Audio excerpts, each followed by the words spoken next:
হুম, তাই বুঝি। এমনই হতে যাচ্ছে তাহলে, তাই নাকি? তো আপনারা আপনাদেরকে এই অবস্থা করার জন্য কেন সরকারের একটি মহল আপনাদের বিরুদ্ধে চলে গেল, বা এই মহলটি কেন আপনাদেরকে এভাবে ক্ষুণ্ণ করার জন্য, ভাবমূর্তিকে ধূলিসাৎ করার জন্য কেন আপনাদের পিছে লেগেছে? এটা কি আপনারা উপলব্ধি করতে পারতেছেন? আস্তে আস্তে বুঝুন কেন হচ্ছে। অবশ্যই এই বিষয়গুলো আপনারা জানেন, জেনে শুনেই আপনারা আপনাদের যে দলটা আছে সেই দলে এখনো সঠিকভাবে কাজে লাগাতে পারছেন না আপনাদের দলীয় নেতাকর্মীদের। প্রিয় দর্শক, বলছিলাম অ্যাডভোকেট রিজভী আহমেদের কথা। সরকারের একটি মহল, ঘনিষ্ঠ একটি মহল সক্রিয় হয়েছে বিএনপির ভাবমূর্তি ক্ষুণ্ণ করার জন্য। আচ্ছা, ঠিক আছে, বিএনপির ভাবমূর্তি ক্ষুণ্ণ করার জন্য একটি মহল সরকারের সক্রিয় হয়েছে। তো এই কাজটা কেন সরকারের একটি মহল করতে যাবে বা করার জন্য সক্রিয় হয়েছে? এটা তো আপনার ব্যক্তিগত একটি মতামত আপনি পেশ করেছেন, তাই না রিজভী আহমেদ?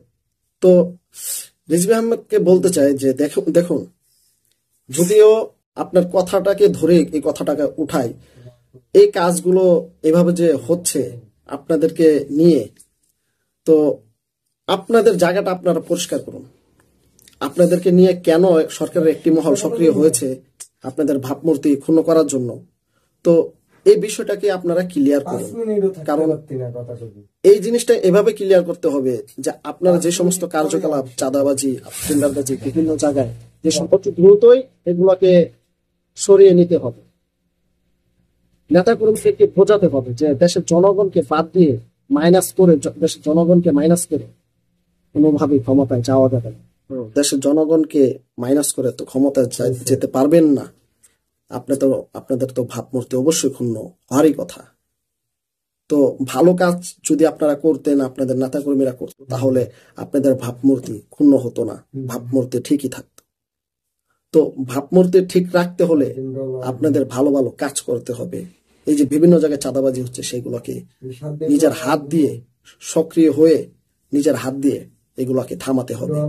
নেতাকর্মীদেরকে না বলতে হবে, ভালো কাজের প্রতিযোগিতা করতে হবে। কারণ আপনাদের যে ভারপ্রাপ্ত চেয়ারম্যান তারেক রহমান আছেন, তিনি কিন্তু বলেছে যে অন্যের ভালো দেখে আপনার কেন হিংসা লাগে?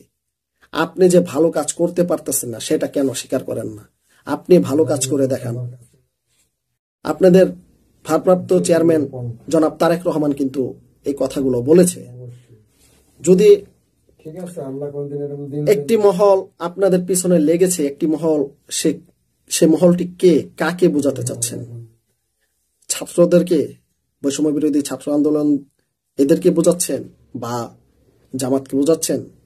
জামাত তো আপনাদের সমালোচনা তো দূরের কথা, আপনাদের নামই তো জামাত একটি বারো আপনাদের মুখে আনে না। তাহলে জামাত কিসের কারণে? জামাত তো জামাতের জায়গা থেকে, তারা তো তাদের সংগঠনের কাজ পরিচালনা করে কুল পায় না। তাদের সমালোচনা নিজেদের সমালোচনা করেই তো কুল পায় না। তাহলে আপনাদের সমালোচনা বা আপনাদের নিয়ে ভাবার কোনো তো বিষয়ই আসে না। এটা যদিও বলতেছেন সরকারের একটি মহল, বা যদিও জামাত তো কোনো সরকারের কোনো মহল না, আমি ব্যক্তিগত হিসেবে বা বোঝাচ্ছি এটা। বা যদি ছাত্রদেরকেই বলি, যদি আপনারা ভালো কাজ খারাপ কাজ দুটোটাই করতেছেন, খারাপটাকে প্রত্যাহার করুন, ভালোটাকে আরো বেশি বেশি ভালোভাবে কাজে লাগান, তাহলে হয়তোবা সরকারের ওই মহলটাই আপনাদেরকে ভালো পাবে বা ভালোভাবে আপনাদেরকে দেখবে। যদি এভাবে চলতে থাকে তাহলে বিএনপির ভাবমূর্তি তো অবশ্যই ক্ষুণ্ণ হবেই, এটাই স্বাভাবিক। অবশ্যই অ্যাডভোকেট রিজভী আহমেদ, এই কথাগুলো আপনার মাথায় অবশ্যই ঢোকার কথা, কারণ এগুলা আপনি বুঝেন, পলিটিক্স সম্বন্ধে আপনারা আরো ভালো বুঝেন, ভালো জানেন। কিন্তু দেশের সাধারণ একজন মানুষ হয়ে এই কথাগুলো বললাম, অবশ্যই এগুলা আপনারা ভেবে দেখবেন। বিএনপিকে লাইন মতো রাখতে হলে ওভাবেই কাজ করতে হবে। জনাব তারেক রহমান যে কথাগুলো বলেছে, অন্যের ভালো কাজ দেখে যাতে হিংসা না হয়, আপনিও পারলে আপনার ভালো কাজ করে দেখান, তাহলে অবশ্যই আপনাদের বিরুদ্ধে কেউ যাবে না, বিএনপিকে সবাই ভালোবাসবে, জামাতের মতো সবাই বিএনপিকেও ভালোবাসবে। অবশ্যই এই কাজগুলো আপনারা করবেন।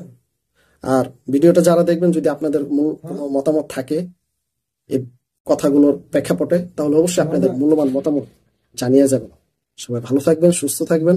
আল্লাহ হাফেজ।